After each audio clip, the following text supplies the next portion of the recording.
بسم اللہ الرحمن الرحیم۔ سلطان محمود غزنوی کے محبوب وزیر ایاز نے اپنے پرانے کپڑے اور جوتے ایک کمرے میں رکھے ہوئے تھے۔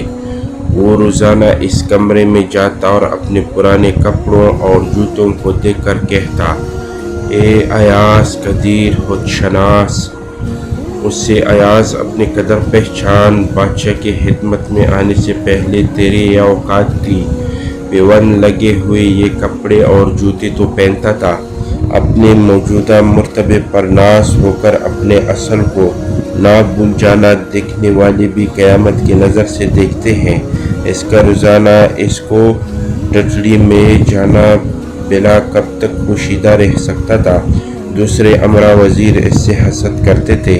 انہوں نے محمود کے دل میں شبہ ڈالنے کی کوشش کی اور کہا کہ ایاز نے ایک کمرہ زبردست تالوں سے بند کر رکھا ہے، کسی کو اس کے اندر جانے نہیں دیتا اور نہ ہی کسی کو بتاتا ہے کہ اس میں کیا بند ہے۔ ہو سکتا ہے کہ شاہی خزانے سے بیش بہا جواہر چرا چرا کر اس میں رکھتا ہو۔ اس کی کمرے کی تلاشی لی جائے، اس کی وفاداری کا برم کھل جائے گا۔ بادشاہ ایاز کی وفاداری اور پکبازی پر پورا یقین رکھتا تھا۔ بادشاہ نے کہا، مجھے اس غلام پر حیرت ہے، اور حکم دے دیا کہ اس کمرے کے کفل کھولے جائے اور جتنا مال اور دولت اس نے ذخیرہ کیا ہوا ہے اس کے متعلق مجھے آگاہ کیا جائے۔ ایسے گندم نما جو فروش کا پردہ ضرور چاک کرنا چاہیے۔ بادشاہ کا حکم پاتے ہی حاسدین نے فقل توڑ ڈالا، یوں اندر گھسے جیسے چچا سے بھرے ہوئے گہرے برتن میں مکھی مچھر گھس جاتے ہیں۔ انہوں نے کوکڑے کا کوشا چپا چپا چھان مارا، سوائے پوشیدہ کپڑوں اور جوتوں کے کچھ نہ ملا۔ آپس میں کہنے لگے، ایاز بہت چالاک ہے، ضرور اس نے زورو جواہر دفن کر رکھے ہوں گے۔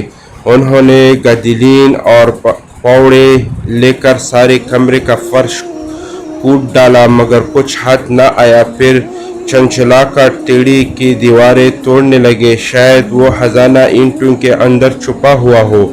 ہر اینٹ سے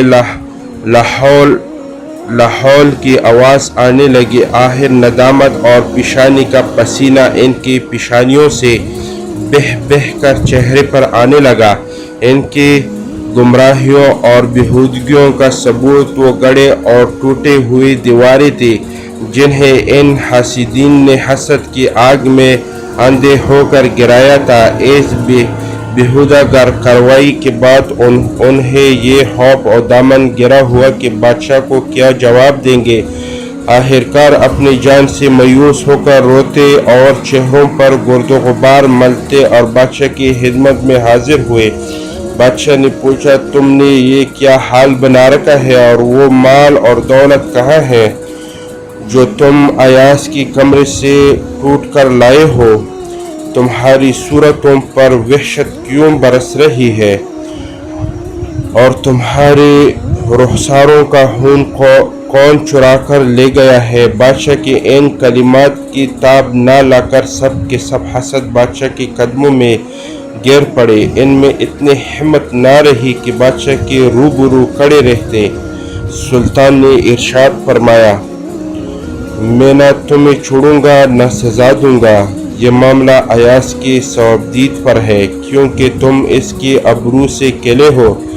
گہرے گاؤں اس نیک دل کی روح پر لگی ہے۔ سلطان محمود غزنوی نے ایاز کو طلب کر کے فرمایا، اے نیک بدبخت، تو اس امتحان میں سرخرو نکلا۔ یہ جرم تیری ہے اور تجھے پورا اختیار ہے، انہیں جو چاہے سزا دے۔ ایاز عرض کرنے لگا، اے بادشاہ، حکمرانی تھی کوہی زیبا ہے، جب آفتاب اپنا روح روشن دکھاتا ہے تب ستارے نابود ہو جاتے ہیں۔ سلطان محمود بادشاہ کہنے لگا، یہ تو بتاؤ تم ہر روز اس کمرے میں اکیلے داخل ہو کر کیا کرتے ہو؟ اس پیچ سے ہمیں بھی تو آگاہ کر، تجھے ان پرانے کپڑوں اور پوشیدہ جوتوں سے کیا وابستگی ہے؟